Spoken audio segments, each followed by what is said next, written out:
하나님의 말씀 보시겠습니다. 에베소서 1장 20절에서 23절 말씀까지입니다. 함께 합독하시겠습니다. 시작. 그의 능력이 그리스도 안에서 역사하사 죽은 자들 가운데서 다시 살리시고 하늘에서 자기의 오른편에 앉히사 모든 통치와 권세와 능력과 주권과 이 세상뿐 아니라 오는 세상에 일컫는 모든 이름 위에 뛰어나게 하시고 또 만물을 그의 발 아래 복종하게 하시고 그를 만물 위에 교회의 머리로 삼으셨느니라. 교회는 그의 몸이니 만물 안에서 만물을 충만케 하시는 그의 충만하니라. 교회의 머리가 되시는 그리스도라는 제목으로 이 말씀의 은혜를 나누겠습니다. 하나님이 그리스도를 하나님의 자기의 우편에 앉히셨다, 그렇게 말씀을 하십니다. 저번 시간에 말씀드리기를 히브리 문학에서 우편이라는 것은 가장 존귀하다, 모든 주권, 능력, 상속, 다스림, 주권적인 개념에서 가장 더 이상 높을 수 없는 위치. 다시 말씀드리면 그리스도는 하나님이라는 뜻입니다. 그렇게 존귀하신 그리스도, 그 하나님의 능력이 그리스도 안에서 그를 인류를 살리기 위한 십자가의 속량의 보혈피를 다 쏟게 하시고 죽게 하시고 부활케 하시며 승귀는 뭐냐면 원래의 하나님의 자리에 앉는 것을 말하는 것입니다. 우리가 찬송가 보면 보호자를 보시고 이 땅에 오셨다 이렇게 표현하잖아요. 다시 복귀하는 승귀.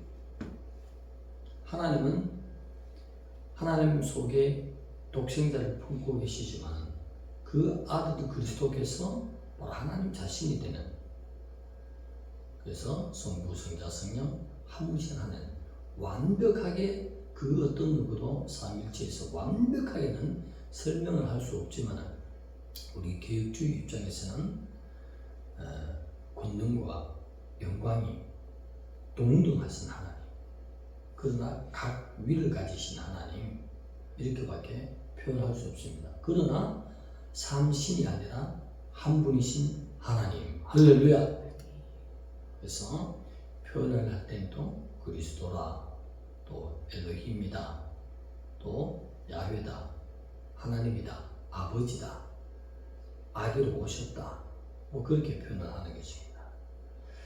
그러나 하나님은 한 분이신 하나님, 하나님의 그 역사하심이 그리스도 안에서 이루신 모든 일, 한 분의 온전히 성부, 성자, 성령 한 분이신 하나님이 연합하셔서 함께 하시는 그 은혜를 풀어서 말씀하신다고 우리가 쉽게 들으면 된다는 것입니다. 모든 인생의 구원의 사역은 한 분이신 하나님이 하신 것입니다.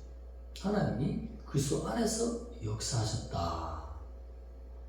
그렇게 역사하시는 또 주체는 또 성령이 역사하시는 것, 그렇게 인간의 논리로는 표현할 수밖에 없습니다. 아무튼 우리 하나님은 성령이신 하신 그리스도이신 것입니다. 메시아, 구원자. 그래서 하나님이 그리스도를 자기 우편에 앉으셨다.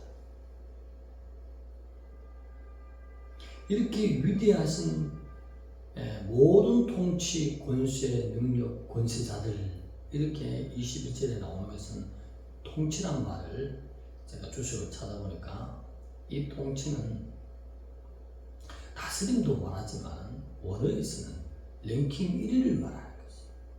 서열 1위.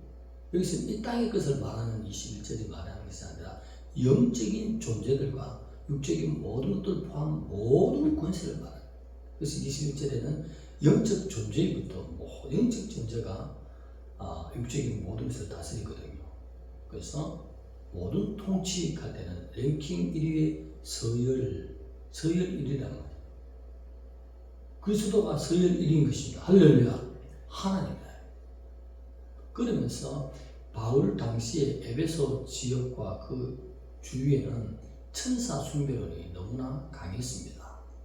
그렇기 때문에 바울은 복음을 들고 나오면서 모든 통치, 모든 권세와 능력과 그 모든 것들 영적 존재를 말하는 것이에요. 그래서 모든 천사들 위에, 모든 통치권 위에는 그리스도가 있다. 그래서 모든 통치, 모든 만물을 다스리는 예수 그리스도라는 사실을 말씀하십니다. 빌립보서 2장 10절에 보면 하늘에 있는 것들과 땅에 있는 것들, 그리고 땅 아래에 있는 것들도 예수님 앞에 무릎을 꿇게 하신다. 그렇게 하잖아요. 그렇게 말씀하시거나 오늘 모든 통치까지 통치는 랭킹 서열 1위가 그리스도다. 그는 하나님이시다. 그 밑에 모든 권세와 능력과 모든 것들이 있다. 이 천사들의 능력들을 풀어서나야 하는 이야기인 것입니다. 이러한 그리스도가 교회의 머리가 되신다. 고린도전서 12장 27절에 너는 그리스도의 몸이요 그 지체 각 부분이다. 그렇게 말씀하시고 사도행전 20장 28절에는 자기의 피로 교회를 사셨다. 여기 이 말씀은 끝나는 것이에요. 그런데 이 말씀을 깊이 보면은 이렇게 위대하신 모든 서열 1위 모든 것을 다스리는 분, 더 이상 높을 수 없는 보좌에 앉으신 분, 그 하나님 모든 것을 주장하시고 다스리는 모든 능력을 가지신 주권자가 교회의 머리라는 것입니다. 얼마나 교회의 가치와 존엄성을 보여주시는 것이에요. 그래서 우리는 교회로 청주 목양교로 모였습니다. 청주 목양교회의 머리가 예수 그리스도가 확실하다면 우리는 하나님 앞에 존엄성, 존귀한 가치 있다는 것입니다. 그리스도의 피로 보좌에 더 이상 높을 수 없는 서열에 앉은 그 그리스도의 피로 말미암아 구원받은 백성. 그래서 간혹가다가 이런 말씀을 드립니다. 하나님의 영광이 우리와 직접 결탁되어 있다. 나와 직접 결탁되어 있다. 하나님의 보혈로 가치 있는 존재가 돼. 존엄한 존재가 된다. 그래서 천사들은 누구를 부러워하죠? 하나님의 형상을 닮은 하나님의 백성들을 부러워하고 있다니까요.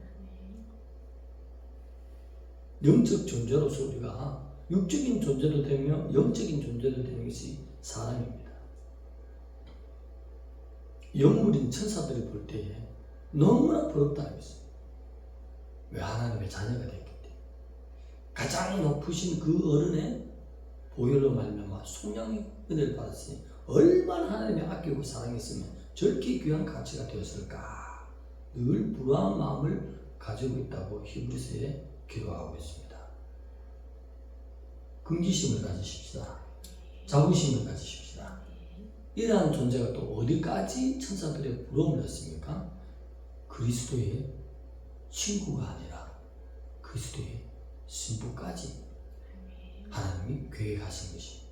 그 계획에 내가 자유의지를 발동해서 준비하는 인생으로 나가면 하나님 앞에 흡족할 때에 신부가 되는 것입니다. 놀라운 은혜를 입혀주신 것입니다. 오늘 이 말씀에 교회의 머리가 되셨다는 말씀은 그냥 읽고 넘어갈 것이 아니라 참 하나님 너무너무 감사합니다. 나 같은 존재를 영적인 서열 천재되는 자께서 십자가를 지신 이유가 나 같은 자를 살리기 위해서 가장 높으신 어른이 더 이상 높을 수 없는 권세와 능력 모든 주권을 가지신 그리스도께서 가장 낮은 나를 살리기 위해서 이 땅에 오실 수밖에 없는 그것은 나를 하나님이 창세 전에 예수 그리스도 안에서 주님의 행복의 짝으로 창조했기 때문입니다. 할렐루야. 그렇게밖에 해답이 되지 않습니다. 그렇게 성경이 해석된다면 바로 진실로 교육주의 입장에서 성경을 바로 해석한 것입니다.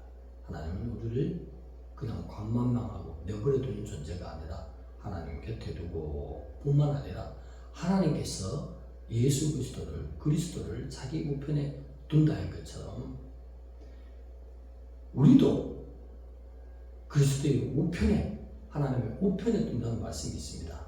자, 보세요. 마태복음 25장 34절에 보면 그때에 임금이 우편에 있는 자들에게 이르시기를 창세로부터 준비된 예비된 곳으로 들어가라. 그렇게 말씀하잖아요. 우편에 있는 자들에게. 우는 뭐라 그랬죠? 우편은 힘, 권능, 능력, 동행. 항상 하나님 앞에 동행하는 삶을 사는 자는 하나님이 예비된 곳으로 옮기시겠다. 그러니까 그리스도는 우편에 뭐죠? 아버지의 뜻에 항상 순종했잖아요. 그런 것처럼 오늘 환난을 벗어나기 위해서 신부의 단계에 첫째 부활에 참여할 자들은 그리스도의 우편에 있는 삶, 동행하는 삶을 말하겠습니다. 그리스도는 아버지 앞에 순종하지 않은 것이 없습니다. 그런 것처럼 우리도 우편이라고 표현하는 것입니다. 우리도 한 분이신 주님의 말씀에 순종하는 우편이 있을 때에 예배된 상속을 얻는, 그 날을 얻는 것처럼 환난에서도 면해주는 것을 우리가 동행구절 말씀 사건으로 생각해 줄 필요가 있다는 것입니다. 믿기만 하고 우편에 있지 않아요. 말씀들을 어기는 것이 많아요. 그러면 하나님이 기뻐서 너는 내 신부다, 나를 흡족해 잘생겼다 해서 들어올리시겠습니까? 아니면 환난 받으라 하고 또 죽겠습니까? 지금은 바로 환난에 가까운 시대에 있는 그때이기 때문에 이 말씀, 왜 성도들에게도 그리스도에게 쓰는 말씀을 성도에게도 쓰냐? 너희도 그리스도께서 너희를 살리기 위해서 아버지 앞에 순복한 것처럼 너희도 네 뜻과 견해를 내려놓고 아버지가 원하는 말씀대로 섬기라, 우편이 되어라, 아버지가 동행해라, 이 뜻이 아니겠습니까? 온다고서는 그렇게 생각해 볼 수 있다는 것입니다. 왜? 신부는 그리스도 육적인 남편의 만족을 줘야 하기 때문입니다. 기뻐해야 되지요.